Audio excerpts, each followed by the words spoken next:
Nós hoje damos continuidade à nossa série Levante a Bandeira. E hoje a gente vai falar sobre um time vencedor. Na semana passada, o pastor Arthur trouxe até nós uma perspectiva muito interessante. Ele trouxe a ideia de que a igreja do Senhor ele é um time improvável. E se a gente olhar, parar para pensar a partir de uma ótica humana, é improvável que pessoas como nós, tão diferentes, cheias de distinções, de divergências, possamos nos tornar um time, uma seleção vencedora. E o pastor trouxe a ideia, que não pode sair do nosso coração, de nos lembrarmos quem nós éramos quando ainda não havíamos sido encontrados por Jesus, pela graça, pelo Evangelho, e de quem nós somos hoje. Então, se hoje nós podemos dizer que fazemos parte de um time vencedor, que podemos fazer parte da igreja do Senhor, é porque primeiro Ele se revelou até nós, nos buscou do império das trevas e nos colocou no império do reino de Deus. Então nós não podemos perder isso de vista, para que possamos entender qual o papel de ser igreja e qual a missão que o Senhor deixou para essa igreja. Nós vamos ler a nossa passagem que está lá no livro de Isaías, capítulo 61. Livro do profeta Isaías, capítulo 61, versos 1, 2 e 3. E o cenário político e espiritual que vai estar aqui como plano de fundo desse texto, é um cenário muito decadente para o povo de Deus. Nesse momento da história, politicamente, Israel estava cativa na Babilônia, estava exilada, estava sofrendo, estava amargando o peso do distanciamento de Deus. O cenário político também era destruído, não existiam mais alianças para que Israel pudesse se erguer. E espiritualmente o cenário era o mesmo. Um povo que já não conhecia mais o Senhor, um povo sincrético, misturado com a cultura babilônica. Então, tempos escuros no cenário de Israel.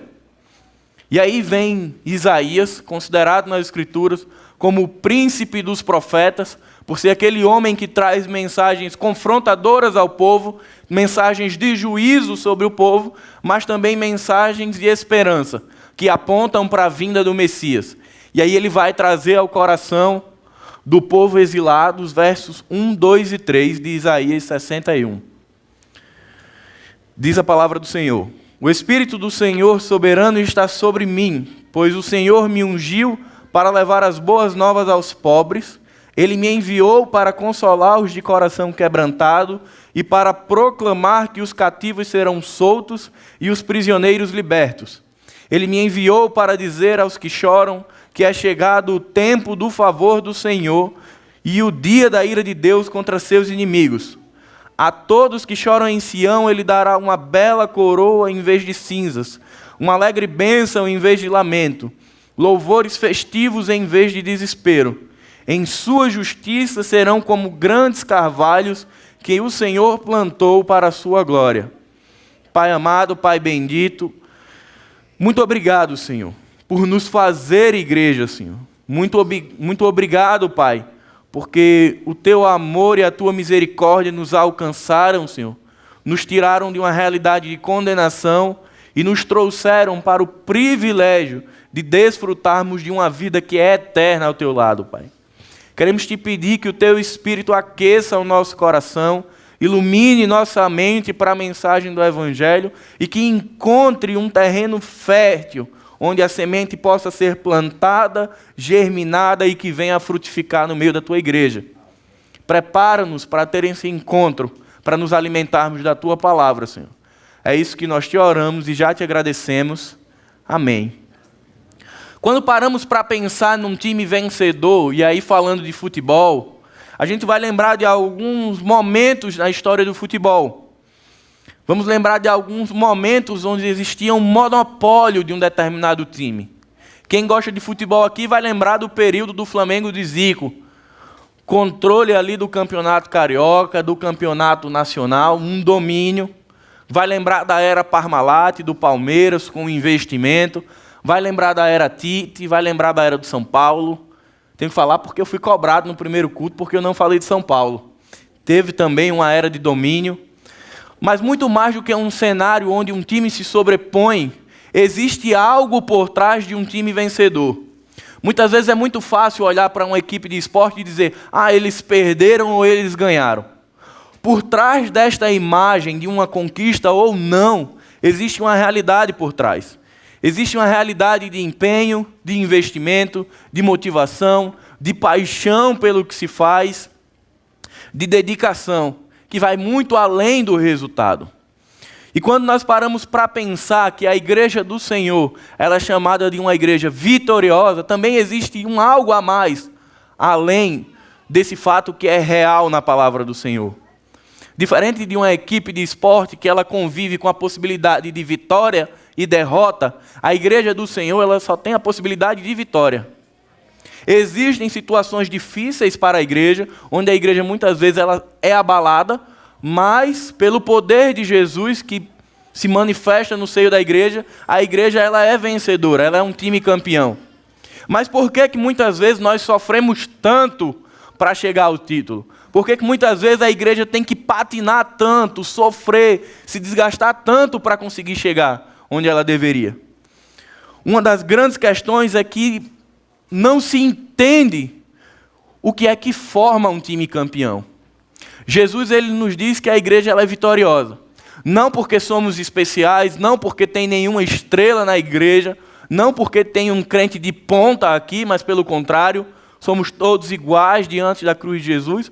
Mas o Senhor nos garante vitória enquanto igreja porque Ele é a vitória da igreja. Porque Ele é aquele que nos garante o êxito da missão. Por outro lado, existem alguns elementos, algumas atitudes que a igreja precisa desenvolver para que ela atinja essa eficácia da missão com a maior facilidade. A primeira atitude é a de confrontar os ídolos do time adversário. Isaías era um profeta que a tradição judaica vai dizer que muitas vezes quando ele chegava numa cidade, as pessoas iam saindo do caminho do profeta.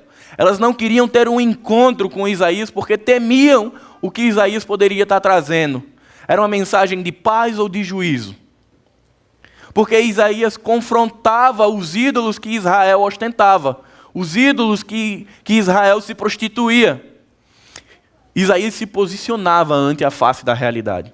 Nós, enquanto igreja, também somos desafiados, enquanto um time vencedor, a confrontarmos a filosofia de vida do mundo que nós vivemos. Muito embora na série de mensagens nós venhamos falando que existem momentos onde a igreja precisa estar na defensiva, entendendo que precisa fazer a defesa da sua fé, estar preparada para sofrer os ataques do inimigo. Em outras circunstâncias falamos de que a igreja ela está em modo de ataque e que ela está ali apregoando a mensagem do Senhor, quebrando barreiras, quebrando correntes para que a graça de Deus se manifeste na comunidade. Mas precisamos entender que o cristão precisa se posicionar frente a um mundo pós-moderno. Um mundo onde o individualismo, o egocentrismo, o relativismo toma conta. E muitas vezes a igreja precisa demonstrar que ela tem um posicionamento. Ela precisa demonstrar quais são os pilares da sua fé. Não desmerecendo ninguém, mas mostrando aquilo que ela crê. Aquilo que para ela é verdade absoluta e inegociável. E confrontando não as pessoas, mas pegando o evangelho e confrontando essas ideias que estão aí enraizadas na sociedade e dizendo que a perspectiva do evangelho ela não corrobora com essa realidade. Mas que a perspectiva do Senhor, de que a visão de Deus ela é diferente para o mundo em que nós vivemos.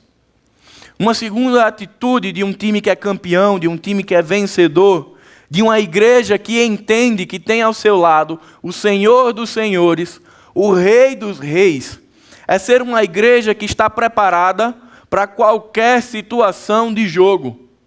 Quem gosta de esporte vai saber que no meio de uma competição existem oscilações. Momentos onde o time está muito forte, onde ele está muito agressivo, tendendo a ganhar o jogo, e de repente a situação muda. O adversário ele começa a se sobressair, começa a pressionar, o jogo começa a ficar muito instável. E quando a gente olha para a história da igreja a partir do primeiro século, a gente vai perceber que isso não é tão diferente. Temos tempos onde a igreja foi cruelmente perseguida por Nero, onde homens e mulheres que professavam sua fé foram mortos. onde a igreja foi dizimada, mas nos traz conforto o fato de que o Senhor sempre esteve com a igreja. De que mesmo nesse momento de oscilação no quadro do jogo, o Senhor esteve com a igreja. E essa igreja saiu de momentos de crueldade e perseguição para um crescimento. Quando a gente para olhar e pensa, poxa, como que o evangelho chegou aqui? A gente vai lembrar daqueles 12, daqueles 70 que ouviram a mensagem do Senhor, que ouviram a missão e responderam positivamente ao chamado. Responderam positivamente a uma convocação de Deus. E foram enviados e saíram ali da Ásia e levaram a mensagem para a Europa, depois para as Américas, e hoje nós estamos aqui porque homens e mulheres responderam a uma convocação de Deus.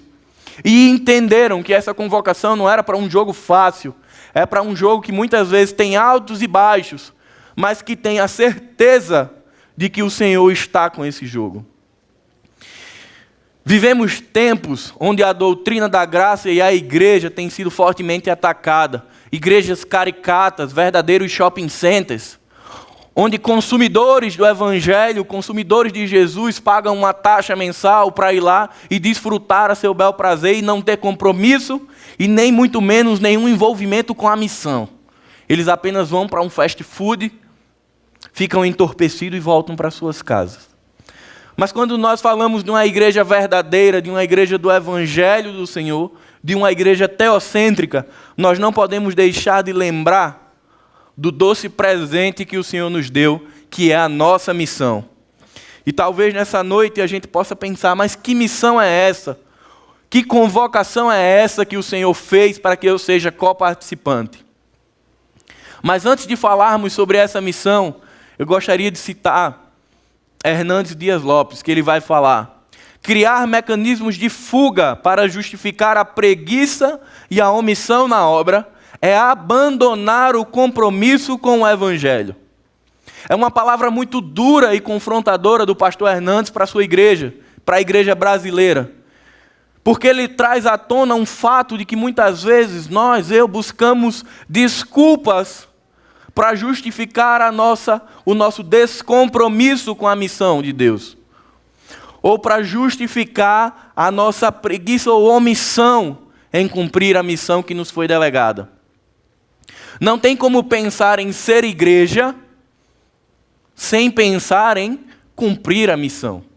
Fazemos parte, irmãos, de uma história chamada História da Redenção. Essa história que tem início lá no Éden e que tem o seu ápice na cruz do Calvário, onde o Senhor, ele se entrega a si mesmo, morre, ressuscita ao terceiro dia e concretiza a obra suficiente da salvação. E a missão da igreja não é fazer nada para completar essa obra, mas tão somente compartilhar dos benefícios que a obra redentora de Jesus fez. Muitas vezes vivemos sobre um medo, sobre uma redoma, que nos faz pensar, não, eu não posso proclamar o Evangelho porque eu não fiz um curso de evangelismo. Na verdade, eu não tenho o dom de evangelismo. Eu não recebi uma capacitação. E eu entendo esses temores, são naturais. Mas nós precisamos pensar no seguinte, que a obra de Jesus na cruz, ela é completa e ela é suficiente para nos capacitar. No verso 1 de Isaías, ele vai dizer: o Espírito do Senhor soberano está sobre mim, e ele me ungiu. Na tradição de Israel, a unção ela tinha um peso muito particular, porque era um ato público do profeta de publicar aos que estão de fora de que alguém estava sendo nomeado para exercer determinado cargo. Fosse ele um profeta, um sacerdote, um juiz. Ungia-se a cabeça deste homem com óleo, era uma forma de dizer publicamente que Deus o separou para essa missão. Quando nós pensamos essa mesma realidade a partir do Novo Testamento, já não terá mais essa necessidade de ungir com óleo a nossa cabeça e dizer que Deus nos separou. Porque o chamado de Jesus, quando a graça nos encontra, ela já nos separa. Ela já nos traz para a presença do Senhor e já é suficientemente capacitadora. Eu não preciso de nenhum treinamento maior do que o meu contato com Jesus Muitas vezes eu quero aprender uma série de coisas para que eu possa dizer, agora eu vou falar de Jesus. Irmãos, a única coisa que é necessária para compartilhar Jesus e para cumprir a nossa missão é conhecer Jesus. A única forma que vai dar errado é caso eu não conheça Jesus. Mas se eu conheço o Senhor, se eu fui alvo da graça de Deus, isso já me habilita, isso já me diz que eu estou pronto para compartilhar a mensagem do Evangelho. Uma terceira atitude de uma igreja vencedora é estar contextualizada com a sua realidade. No mundo do futebol, muita gente ouviu falar do tempo que o Barcelona jogava no tic-tac. A Espanha jogou agora, teve 80% da posse de bola, mas perdeu. Aquilo que funcionou alguns anos atrás não funcionou agora. O Evangelho do Senhor, ele tem uma essência, ele tem uma verdade, mas ele não tem um formato. A forma de se compartilhar Jesus não é uma forma de bolo, que eu digo, olha, só funciona se eu entregar folheto, ou se eu fizer um culto na praça, ou se for uma célula. Não existe formato para o Evangelho. Não existe formato para a graça. Pelo contrário, o Evangelho ele vem se comunicando ao passar dos tempos e se tornando sempre contextualizado, real, intencional, missional. E muitas vezes nós precisamos parar e refletir nisso, de que nós estamos conseguindo levar um Evangelho contextual. Tim Keller vai dizer, o Evangelho tradicional da salvação, unicamente pela graça, é que nos dá confiança interior para realizar a contextualização. Muitas vezes tememos, eu não consigo contextualizar a mensagem porque eu tenho medo de perder a essência. Tim Keller nos lembra uma coisa muito interessante. Olha, se você está pregando, se você está compartilhando, alicerçado na certeza de que a salvação ela vem por meio de Jesus e suficientemente por Jesus, você tem um espaço para contextualizar nessa verdade. Muitas vezes você pode começar por qualquer assunto, como o de ontem, daquele meteorito, eu não sei o que é aquilo, que brilhou no céu da cidade. Existe espaço para o Evangelho. Vivemos muitas vezes com o seguinte dilema. Eu não quero ser chato. Não é oportuno falar aqui. Queridos, eu louvo a Deus porque os homens e mulheres que receberam a mensagem do Evangelho, eles não buscaram momentos oportunos. Porque eles compartilharam a todo o momento, no oportuno e no inoportuno. Não precisamos e nem devemos mudar as doutrinas da graça, mas devemos apresentá-las de uma forma que elas se comuniquem com a vida de quem ouve. E que forma é essa? Muitas vezes é simplesmente lembrando às pessoas quem nós éramos e quem nós somos hoje. E falando para elas que foi um homem chamado Jesus que mudou nossa vida. Foi um homem chamado Jesus que foi morto na cruz e ressuscitado em favor de nós. E isso nos fez novas criaturas. Você não precisa ser Billy Graham. Você não precisa ser Charles Spurgeon para ter coragem de levantar a bandeira do Evangelho. A única coisa que você precisa e eu preciso para levantarmos a bandeira do Evangelho é sermos igreja. E tão somente igreja. Sem caricaturas, sem hierarquias, mas sendo igreja. Entendendo que a igreja é um corpo vivo, funcional, e que cada um de nós temos um papel dentro da igreja. Eu tenho certeza absoluta que o Senhor não convocou ninguém para ver o jogo, para botar na tribuna e dizer, olha, agora assiste o jogo aí. Enquanto os irmãos trabalham, fica na tribuna e assiste. O Senhor nos chamou e nos resgatou para fazermos parte da missão de Deus. E isso não quer dizer que você tem que necessariamente ser um pastor, um professor, um cantor. Não. Você só precisa ser alguém que transmite Jesus no seu lar, no seu trabalho, na sua faculdade, por onde quer que os seus pés pisem. Uma quarta atitude de um time que é vencedor é aquele que joga unido. No Getsemane, quando Jesus está orando, ele intercede pela igreja que ainda nem tinha se consolidado, ainda haveria de ser constituída. Mas o Senhor já ora para que essa igreja seja una, para que ela seja uma conforme o Senhor é com o Pai. e com o Espírito Santo. E isso é interessante, porque Jesus ali não orou para que a igreja tivesse uniformidade. Ele orou para que a igreja tivesse unidade. O Senhor já sabia que nessa noite nós estaríamos aqui todos diferentes, cabeças diferentes, perspectivas diferentes, posicionamentos diferentes, mas todos com a mesma missão. Todos dispostos a pegar a sua vocação e alinhar com a missão de Deus. E entendendo que nossa vocação, nossa profissão é o bico que nos leva dentro de uma comunidade, dentro do coração de pessoas, para fazer aquilo que é a nossa vocação real, que é sermos embaixadores de Cristo, que é sermos privilegiados por sermos portadores da bandeira do Evangelho.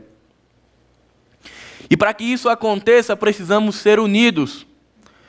Certa vez eu falei para o pastor Marcelo de que era muito gratificante ver como Deus vinha trabalhando no seio da nossa igreja.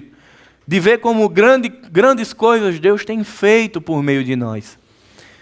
Mas eu disse, pastor, um dia eu ainda vou ter a oportunidade de lembrar a igreja que pare e pense de uma questão. O que será que o Senhor já teria feito se estivéssemos todos juntos na mesma missão? Somos pouco mais de 400 pessoas. Mas quando a gente para e olha, quem está na missão, não está todo mundo. Mas mesmo com aqueles que estão na missão, Deus tem feito grandes coisas. E a minha palavra à igreja é: junte-se aos que estão em missão. Some esforços, dê as mãos, para que a igreja avance junta. Se Deus já fez grandes coisas até aqui, Ele fará ainda mais. Se formos uma igreja una, se formos uma igreja que todos têm um só pensamento, como a palavra do Senhor diz. Que todos entendem que a igreja ela tem uma missão, um papel social, um papel espiritual, e que cada um de nós temos um compromisso com essa realidade. Nós somos chamados, são palavras muitas vezes duras, que ferem o nosso coração, mas que têm um poder de cicatrizar, porque nos chamam de volta a um alinhamento com a missão de Deus. É como aquelas formiguinhas que andam todas, uma atrás da outra, com o mesmo propósito, que quando o vento forte vem, elas todas ficam grudadinhas. Essa é a ideia da igreja, de uma igreja que está junta por um propósito e por uma missão, mesmo sendo composta por pessoas tão diferentes. Isaías, quando vem falar ao povo, ele vem falar de um time vencedor sabe os motivos de entrar em campo. Quando você pega uma equipe esportiva e chama elas para participar de uma competição, cada um daqueles homens e mulheres sabem exatamente o porquê que eles foram chamados para o jogo. Eles entendem qual é o papel deles, o que eles devem fazer. Mas a grande pergunta nessa noite, para mim que sou igreja, para nós que somos igreja é: por quais motivos temos ou devemos entrar em campo no reino de Deus? O que é que tem sido motivador para que você jogue no time celestial? Para que você componha essa seleção de Deus? Isaías vai trazer ao menos 3 motivos para entrarmos em campo e jogarmos com garra, com determinação.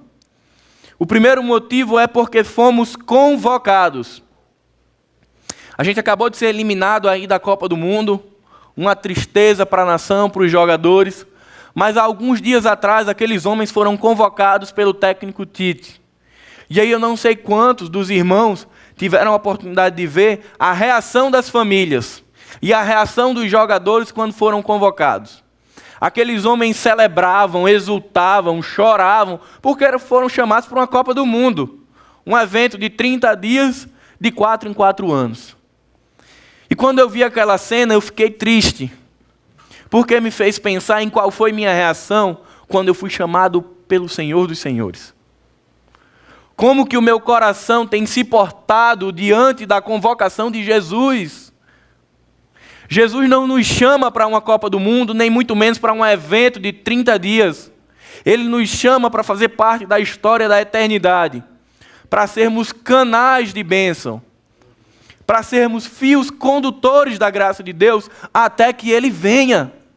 E isso é motivo da igreja exultar, celebrar, muito mais do que aqueles homens que vestiram a camisa da seleção brasileira.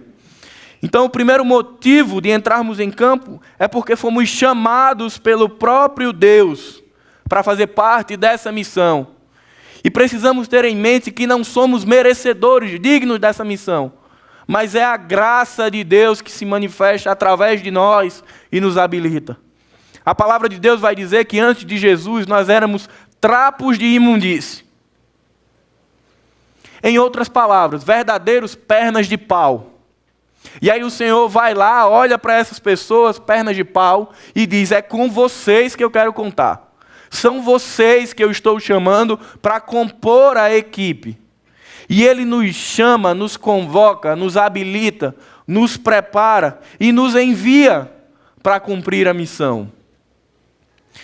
Fazemos parte de um momento da história onde o mundo tem gritado pelo Evangelho, onde as pessoas têm buscado resposta para um vazio existencial, buscado resposta para a sua tristeza, para a sua angústia, para a sua depressão, e a resposta a esses anseios do mundo chama-se Jesus.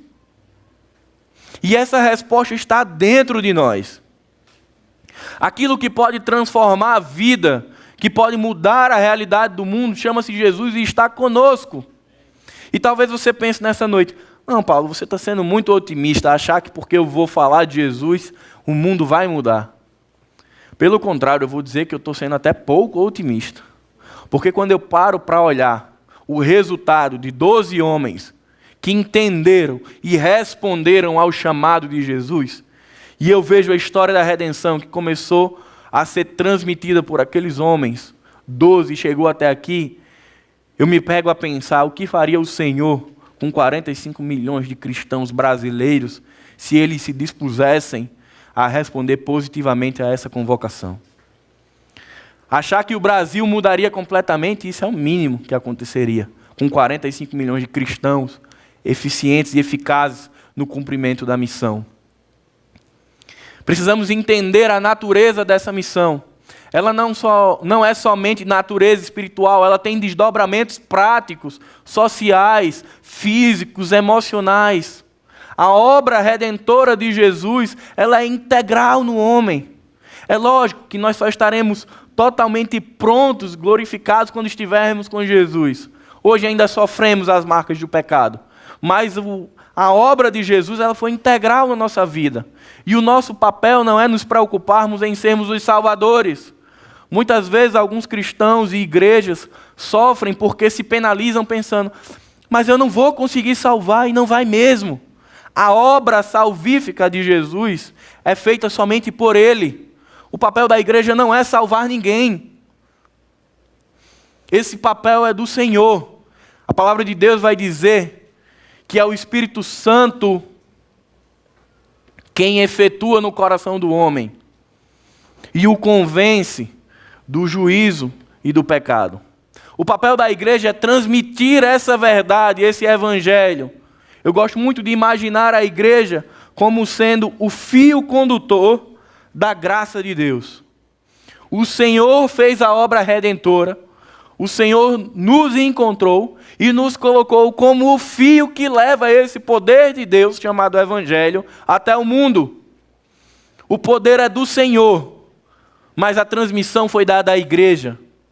Somos nós os canais que levam esse poder do Evangelho até os corações que estão parados, que, como diz em Efésios, estão mortos em seus delitos e pecados. E quando essas pessoas têm esse contato com o Evangelho, elas passam a viver. O Evangelho é transformador e traz vida. Um segundo motivo para respondermos à nossa convocação é porque entendemos que temos uma missão. E aí nessa noite podemos parar e perguntar: que missão é essa? Eu já sirvo na igreja, eu já tenho o meu papel na igreja, eu já faço alguma coisa, será que eu já estou fazendo a missão?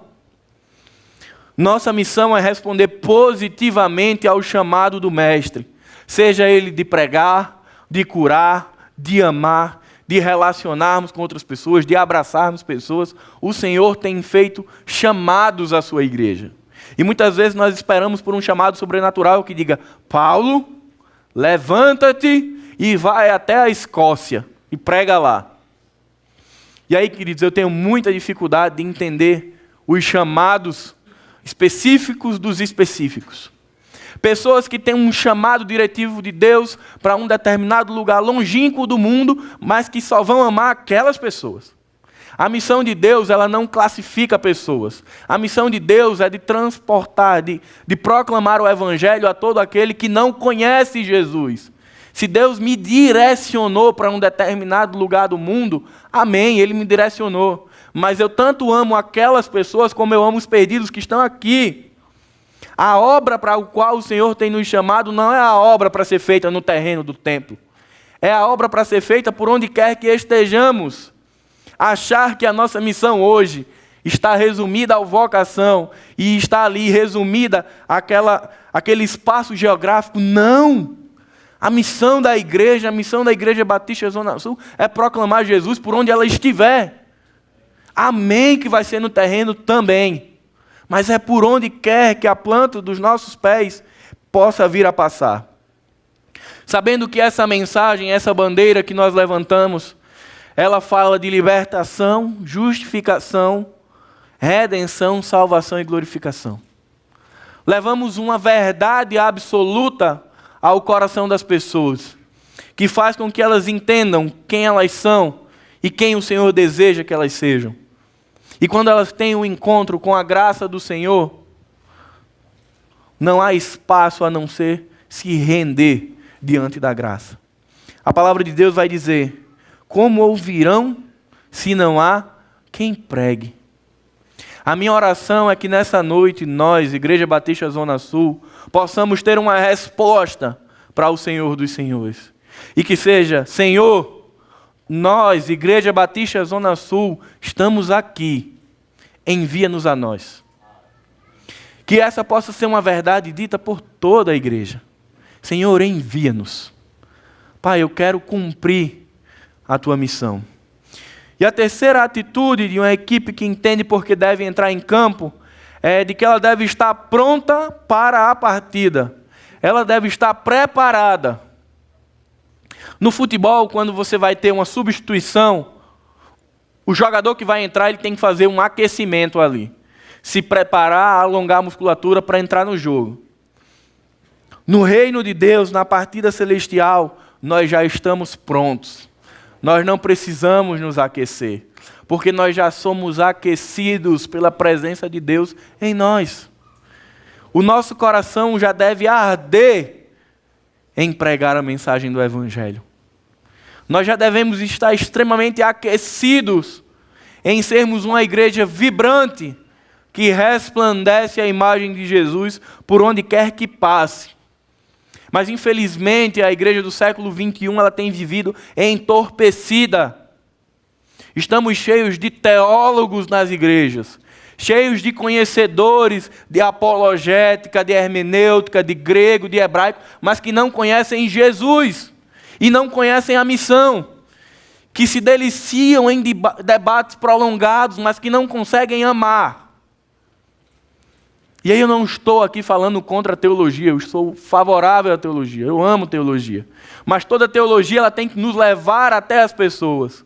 Não podemos conviver com realidades de pessoas que acham que ser teólogos de Facebook, blogs, publicações. Queridos, a missão da igreja não é essa. A missão da igreja é proclamar o Evangelho. A missão da igreja é levantar a bandeira e fincá-la em solo onde ainda não havia a presença do Evangelho do Senhor Jesus. Precisamos lutar contra essa realidade para que possamos dizer ao Senhor: eis-me aqui, envia-me a mim. Um segundo ponto é que um time vencedor sabe exatamente o que fazer em campo. Atletas, quando são chamados e entram numa partida de futebol, ou seja lá qual competição for, eles sabem exatamente o que eles devem fazer. E nós, enquanto igreja, também somos chamados a entendermos o que devemos fazer, qual a nossa função. Nossa primeira função, nosso primeiro papel dentro de campo é consolar os quebrantados. O profeta Isaías recebeu nesse momento a missão de ir até o povo e consolar um povo que estava sem esperança, que estava cativo na Babilônia, que não acreditava na possibilidade de redenção e de libertação. Mas chega até eles a mensagem de Isaías dizendo: olha, será trazido libertação aos cativos e consolo aos que estão quebrantados. Nosso primeiro papel é levarmos consolo aos quebrantados. Pessoas choram em becos e vielas. Pessoas choram em grandes condomínios de luxo. Pessoas simplesmente estão devastadas porque não tiveram acesso à obra de Jesus, porque nunca foram alcançadas pela palavra do Senhor. E o nosso papel enquanto igreja é sermos os braços de Deus que vão acalentar essas pessoas e que vão dizê-las: filho, eu te amo. E que vão dizer que existe um Deus que se importa com a realidade de cada um. E de um Deus que quer preencher um vazio, que quer livrá-lo dos maus tratos do pecado e das correntes do pecado. Somos nós, eu e você, mãos de Deus, boca do Senhor, braços que abraçam. Somos nós as pessoas que o Senhor convocou para abraçar esse mundo aí fora. Pessoas mal cheirosas pelo pecado, pessoas mentirosas, egoístas, assim como nós éramos, e que fomos alcançados pelo Senhor. Então, que possamos ser as mesmas pessoas que nos alcançaram, que chegaram até nós que estávamos mal cheirosos pelo pecado, se abraçaram conosco e proclamaram o Evangelho. Nossa segunda atitude em campo é libertar os cativos. Isaías leva essa mensagem de dizer ao povo: olha, está chegando um novo tempo. Está chegando um tempo de redenção, de libertação. Vocês estão presos aqui há muito tempo, não vem mais expectativa de libertação, mas ela está vindo. O libertador está vindo. Toda mensagem de Isaías, ela aponta para o Messias. Mas aqui ele fala de uma libertação circunstancial do cativeiro e também espiritual com a vinda do Messias. E o nosso papel de respondermos ativamente ao chamado de Jesus é de levarmos liberdade ao mundo. É de entendermos, querido, que existe uma verdadeira dinamite dentro de nós. De entendermos que quando Paulo fala que o Evangelho é o poder de Deus, ele está falando de uma força suficiente para libertar qualquer pessoa de qualquer cativeiro. Não existe limitação para o poder de Deus. Essa dinamite chamada graça, ela encontra pessoas nas drogas, na prostituição, mentirosos, fofoqueiros, e ela liberta a todos.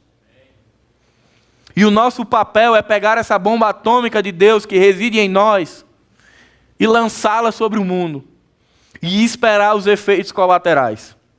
E os efeitos colaterais da graça de Deus são libertação e salvação de todo aquele que crê.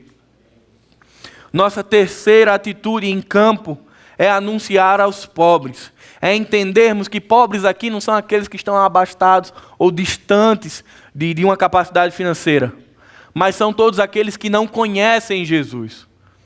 Todo aquele que não conhece Jesus é retratado na Escritura como pobre de espírito.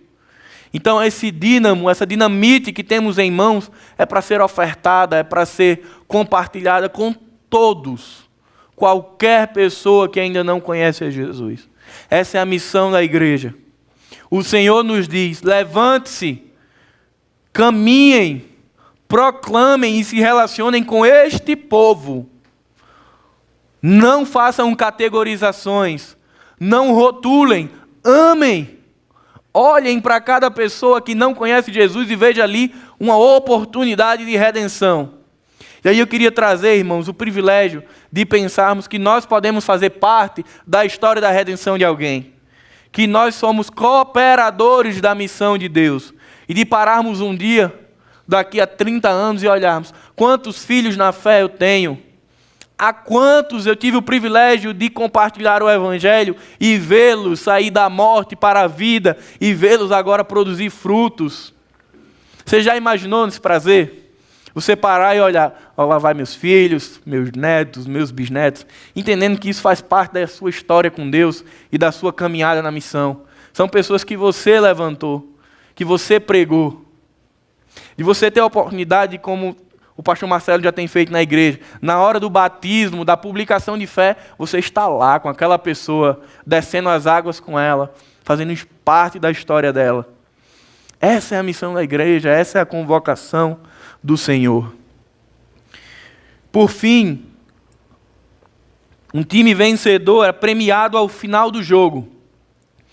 Na grande maioria dos esportes, a competição ela resulta com uma premiação, seja um troféu ou um bicho. E aí eu vou explicar o que é um bicho. É a graninha a mais que o jogador vai receber se ele for campeão. E muitos deles são motivados, dão um gásinho a mais se o bicho for gordo, se vier muita grana no final. Mas a grande pergunta é, e nós, qual a nossa motivação? Nossa motivação deve ser o fato de que nós fomos chamados por Deus, convocados para uma missão e temos o privilégio de sermos participantes dessa missão. Uma missão que gera nova vida. Quando Isaías, no verso 3, ele diz: a todos que choram em Sião, ele dará uma bela coroa em vez de cinzas, uma alegre bênção em vez de lamento e louvores festivos em vez de desespero. Está falando de pessoas que teriam ali uma mudança de vida. Um costume na cultura de Israel é que quando se estava muito triste, com lamento profundo, era se colocar cinza na cabeça, panos de saco para dizer, olha, eu estou devastado. Mas vem Isaías e diz, olha, está chegando o momento onde vai ser retirada a cinza e colocada a coroa. Está chegando o momento onde toda tristeza vai sair e vai ser te dado um manto de alegria. Isaías começa a preparar o coração do povo para dizer, olha, está chegando um novo momento na sua vida, uma nova vida. A missão da igreja é ser proclamadora dessa realidade, chegar para o mundo e dizer, olha, existe uma outra vida. Existe um homem chamado Jesus que pode te dar uma vida completamente diferente dessa. Você ainda terá problemas, sim, terá. Mas você terá a presença constante e eterna e consoladora do Criador ao seu lado. E sua visão será outra. E você tirará as cinzas e colocará coroa, tristeza e receberá manto de alegria. Essa é a proposta da missão da igreja. Esse é o grande prêmio de fazermos parte desse time chamado igreja. E quando nos empenhamos nesse papel, levamos ao mundo 4 realidades. Que o Evangelho, que a graça de Deus nos transporta do reino das trevas para o reino da luz. Do reino da terra para o reino dos céus. Do reino do pecado para o reino da justiça e do perdão. E do reino de Adão para o reino de Cristo. Essa é a missão da igreja. E por fim, cumprir a missão da igreja é dizer ao mundo que existe um novo presente e um novo futuro. No finalzinho do verso 3, Isaías vai dizer, serão como grandes carvalhos que o Senhor plantou para a sua glória. Antes raízes secas, folhas secas, mas agora árvores frondosas, carvalhos plantados junto ao ribeiro. Essa é a nova realidade daquele que é alcançado pelo Evangelho. Essa é a nossa realidade hoje, árvores frondosas, frutíferas, que podem pegar esse fruto e dar a pessoas que são raízes secas. E dizê-las que é possível ter um novo presente e um novo futuro. Fazê-las entender que a mensagem do Evangelho, ela apaga o nosso passado com Deus, porque o Senhor perdoa e joga isso fora, e ela nos dá um novo presente e a certeza de um futuro. Não vivemos mais por incertezas ou temores, mas passaremos a viver por convicções. Portar a obra do Evangelho é lembrar ao mundo de que existe uma certeza quanto ao futuro. É lembrá-los que a obra de Jesus, que o Evangelho da graça, ele transforma presente e futuro. E queridos, para concluirmos, eu gostaria de lembrar que diante de tudo que vimos e ouvimos em toda essa série, precisamos refletir em qual tem sido o nosso papel no time celestial. Precisamos perceber que função eu tenho exercido no reino. Se você tem entendido qual é o seu papel, qual é a sua missão, qual a sua função, amém. glorificado seja o nome do Senhor. Mas se você não tem entendido ainda, busque o Senhor, que eu não tenho dúvidas que Ele irá revelar para você qual é o seu papel. Todos aqueles que foram chamados para ser igreja têm um papel no reino. Tem um papel a ser desempenhado. Não somos bastidores do Evangelho. Não somos plateia do Evangelho. Nós fazemos parte da história. Deus tem usado a Igreja Batista Zona Sul para fazer parte da história da redenção. E eu queria citar, para concluir, um homem de Deus chamado Bill Hybels.